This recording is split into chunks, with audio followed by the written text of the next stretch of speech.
Powered by the Montana Television Network.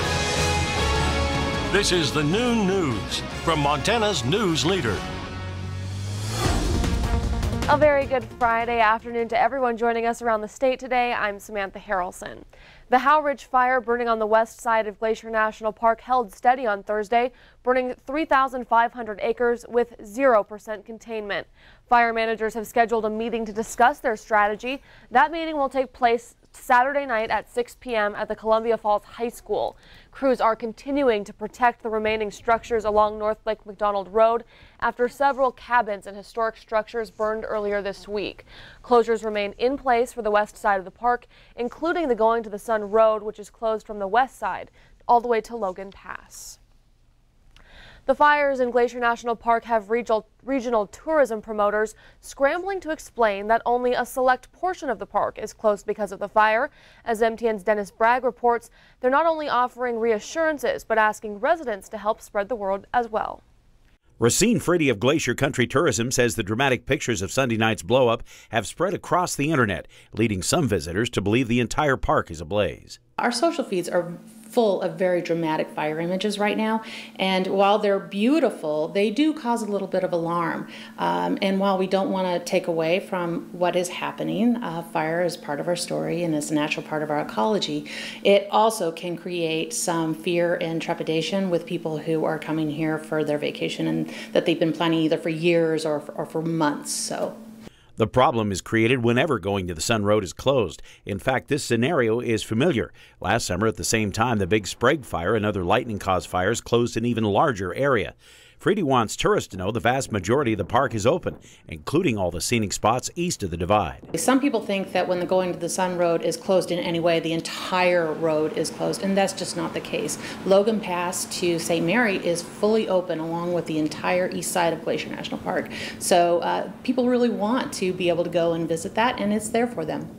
Glacier Country Tourism and other agencies are working to get that word out. But Frady says Montana residents can help by sharing accurate news updates and talking with their visiting friends and relatives. They absolutely can. For one thing, you can either contact the National Park, and on their webpage is a hotline as well as a current conditions section that talks about trail closures and openings. You can also contact your local visit information center, your Chamber of Commerce, Glacier Country, or the State Tourism Office, and we'd be happy to assist them as well. But just being able to remember that not all the park is closed, you can still go and experience it. So just remember that and be willing to kind of be flexible and change your plans a little bit. In Missoula, Dennis Bragg, MTN News. Now, fire closures don't keep all the glacier tourists away. In fact, last year the park still set a visitation record, even with west side closures that lasted well into September. Staying with fire news, the Bacon Rind fire continues to burn in Yellowstone National Park and the Lee Metcalf Wilderness between Big Sky and West Yellowstone. The fire now burning close to 2,000 acres. Crews are currently working to keep the blaze from Highway 191. The highway remains open, but crews are asking motorists to be cautious when driving in the area because of reduced visibility due to the smoke. The fire was caused by lightning strikes in mid-July.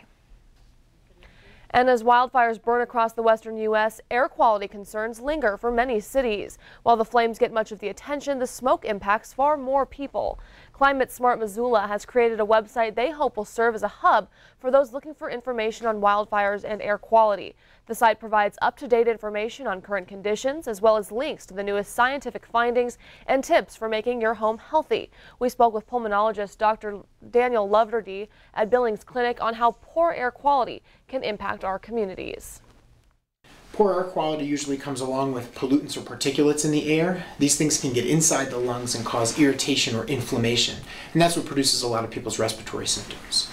And so when air quality declines, we know from multiple studies in the United States and throughout the world that as air quality declines, hospital admissions go up, folks get sicker, diseases tend to get worse. The website was founded with grant money from the Montana Wildlife Relief Fund and will be updated as conditions change. You can check out the site for yourself at montanawildfiresmoke.org. And speaking of air quality, we're turning now to Ed in the Weather Center. Ed, still a lot of smoky skies out there. That's for sure. In fact, today's air quality is one of the worst overall that we've seen so far, Sammy. As we take a look across the state, we're watching for some problem areas, especially up in north central and northwest Montana, but pretty much everyone at least moderate air quality, with a few exceptions there through the northern portion of Wyoming. So irritation of the eyes and nose and throat, it's the #1 thing that we've been asked about here recently. And overall, the amount of smoke across the region, especially east of the divide, has been heavier throughout the morning hours as the wildfires continue to burn. The good news is that the weather pattern is starting to change, and that could mean some relief from the smoke, especially east of the divide. We'll take a closer look at that with the forecast coming up in just a few minutes. Thanks, Ed. A Bitterroot Valley woman drowned Thursday while swimming at Lake Como. Witnesses say they attempted to find the 28-year-old woman after she slipped beneath the surface but had no success. Search and rescue divers located the woman about 50 feet from shore in water that was 12 to 15 feet deep. She was pronounced dead on scene. Ravalli County Sheriff Steve Holton says the circumstances are still under investigation. The victim's name has not yet been released. And in other news, a 19-year-old Glendive mother is behind bars after being arrested for the death of her 2-year-old son back in June. Ashley Howard is charged with negligent homicide after her son died of hypothermia after being left in a hot car. The child's grandfather, who initially reported the incident to deputies, reported multiple incidents when Howard left her son in a car in hot temperatures. Court documents allege the child was left in a vehicle overnight from Monday, June 25th to the morning of June 26th. On June 26th, he was life-flighted to Billings from Glendive with a body temperature of 107 degrees. But at that time, the child was already considered brain dead and was not expected to survive. Shortly after, the child was removed from life support at St. Vincent Healthcare. Howard is being held at the Dawson County Jail on $100,000 bond. Her initial court appearance is set for August 21st. In other news this afternoon, new numbers show unemployment has dipped to 3.7% for the state of Montana. Gallatin County remains the fastest growing county in the state. Their unemployment rate is just 2%. In Missoula County, unemployment sits slightly higher at 2.9%. Unemployment in Yellowstone County is 3.3%, as Yellowstone remains the county with the highest population in the state. The county with the worst unemployment numbers in Montana, Bighorn County. Unemployment there, 8.9%, which is well above the 3.9% national unemployment rate. Elsewhere, Montana leaders are taking new steps to make it easier for people to dispose of unused prescription drugs. Governor Steve Bullock announced the state will use a $730,000 grant to distribute metal collection boxes to Montana pharmacies.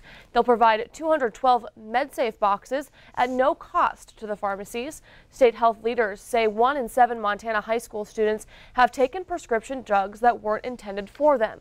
They hope the new collection boxes in pharmacies will make returning unused prescriptions more normal and easy to remember. We want this to be like recycling, and we figure that the easier that it is to access a prescription drug box, the more likely folks are to return medications that are unused. Leaders say several dozen pharmacies have already asked for a collection box. And before we take a break this Friday, we go to Crow Agency, where the centennial celebration of Crow Fair is underway. We were there for last night's grand entry. Take a look. We're starting the grand entry. For the 100th anniversary of Crow Fair Powwow celebration, TV capital of the world here at Crow Agency on the Crow Reservation. Those who are able, please stand. Respect the flag, which is being brought in by our veterans.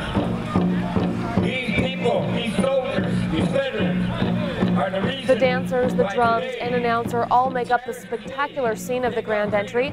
This is the Crow Tribe's 100th year celebrating Crow Fair.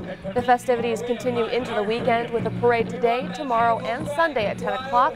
Grand entry takes place at 6 o'clock tonight and at 1 o'clock Saturday and Sunday afternoon. Well, thanks so much for joining us this Friday for your statewide noon news. Coming up, President Trump strikes back at critics upset over his decision to revoke a security clearance from a former CIA director.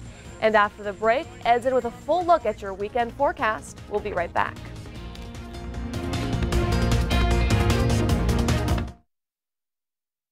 You're watching watching MTN News with Samantha Harrelson, Storm Tracker weather with Ed McIntosh, and Farm and Ranch News from the Northern Ag Network. This is the noon news on Q2, Montana's news leader.